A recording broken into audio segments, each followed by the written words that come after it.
Welcome to the Marketing Mirror, where today, Sue Ann and Jamie start their Adventures in Social Media Marketing series. What's inside the mirror today? Let's go, Jamie. As we dig into what social media has become today, we couldn't help but wonder what's hot and not.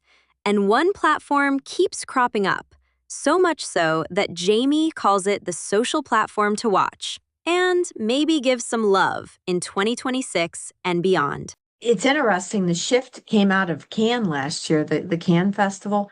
Suddenly, LinkedIn was cool for influencers and creators, which has not been the case in the past. LinkedIn was this static platform for like professionals, boring corporate, and that's not at all what was happening there and what has happened since then. So 2026 is really the year of LinkedIn. It's kind of expanded. It's changed a lot. I mean, it used to be like very professional, and now people are posting all kinds of things on it.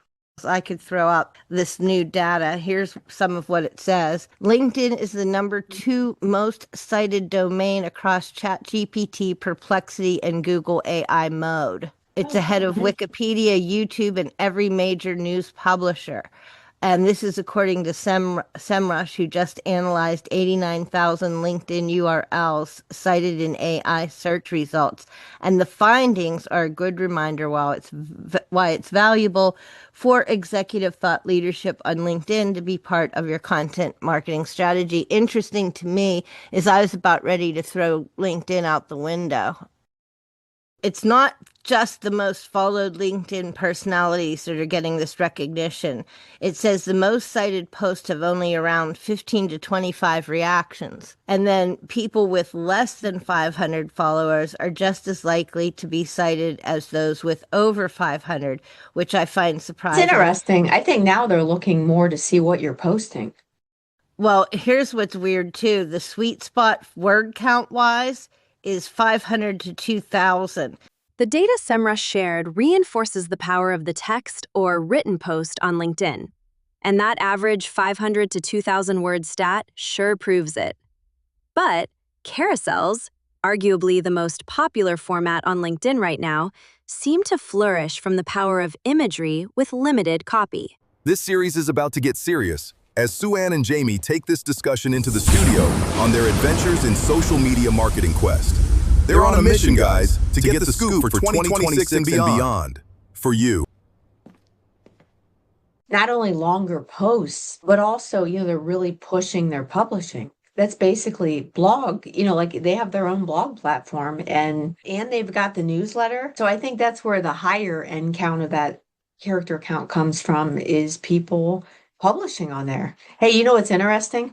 You mentioned that LinkedIn was cited so much in AI.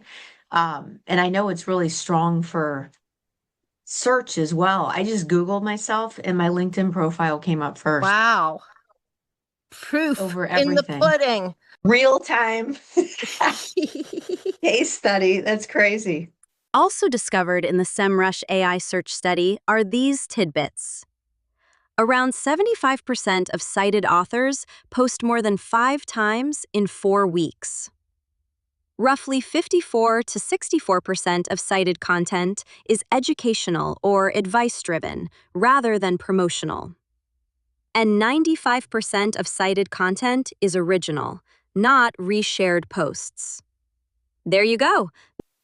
That's not too scary. That's, a little more than 1 post per week, which is handleable, in my opinion. In my experience, LinkedIn doesn't need to be like a daily thing ever. Like I've never, even for clients, ever suggested you do LinkedIn daily. With LinkedIn, you can do that one solid a week or so and still pull it off. So it might be something worth throwing into at least my strategy, if not, yours or clients as well, to think about that one meaningful, I think it's part post. of the pushback from all of the AI generated content. What's so affectionately known as AI slop is that nobody wants to see that daily. I think it's one of the benefits that have come out of that. People want to see more meaningful content or thoughtful content that somebody actually took time to process. Yeah, they still want to be entertained, but they want something with some kind of meaning or value in it.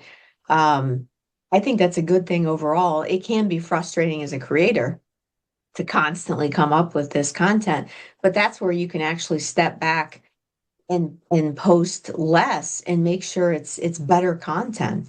So I think the key is to publish specific and expert-driven content, and that's going to be part of buyer research without being promotional. Is LinkedIn and having a brand strategy for LinkedIn something that you and most of your clients are working with now?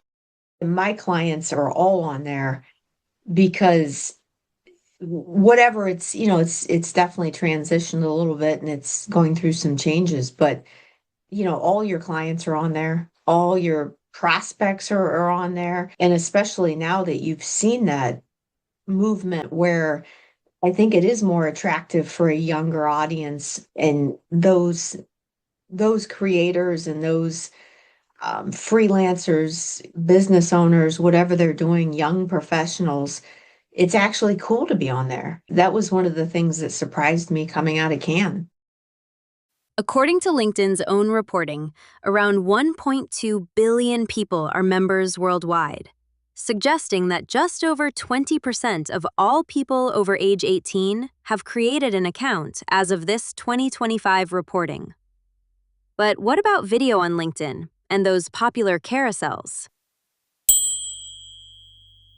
Sudden text focus, where visuals always in the past were like the lead in social. Now it feels like, they want those blog style written educational thought leadership with I long keep posts. saying, like, one of my things for 2026, do not sleep on text-based content. People are looking for things that are a little weightier and that they can sink their teeth into. It's short form video is great. It can get people's attention initially, but then there's nothing after that. It's kind of like eating sugar. It tastes really good, and then there's nothing. And as much as people want to have commented over the years that blogging is dead, I disagree with that. It's funny how LinkedIn went and set up their own publishing platform, and then they came out with newsletters. So clearly they don't agree with that. They just want you to publish it on their platform.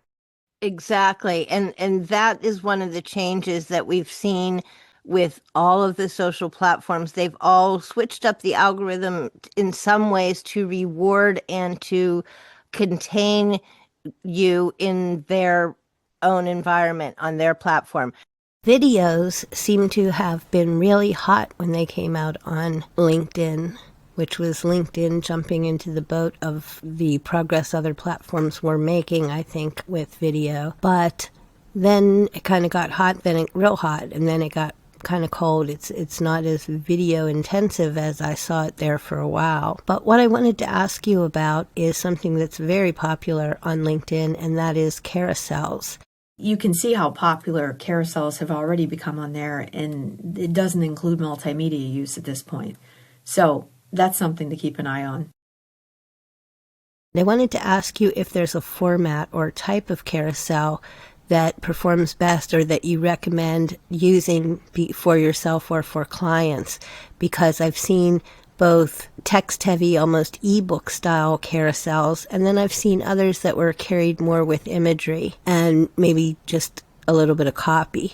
I mean, it definitely depends on who your audience is and what you're trying, like how you're trying to connect with them. But I certainly tend to use them more as a visual effect. I mean, yes, you have some copy on the page, almost like you can do on Instagram. You have visuals and copy like right on the page, not just in the caption. But publishing an ebook, I mean, it's almost like uploading a white paper. I think you see those more on LinkedIn because you can upload carousels as a PDF, as a document, as opposed to images, no videos at this point. But that's a specific audience. I mean, as long as your audience connects with that and they want heavy text-based, I think you're better at this point, unless you do have a niche audience that wants that ebook feature. You're better off focusing on visuals put some text on the page, that's fine, but focus on the visuals as well. Well, Jamie, if I have to pick someone to emulate for my carousels, I think it would be our friend Hennika from Enchanting Marketing. That's who I'm going to look at to make some awesome, great carousels on LinkedIn. Thank you for checking out The Marketing Mirror with your host, Sue Ann from Right Mix for Business, and your co-host, Jamie Shine of Clearly Conveyed Communications. Brought to you by Right Mix for Business and Electrocast Media. Thank you.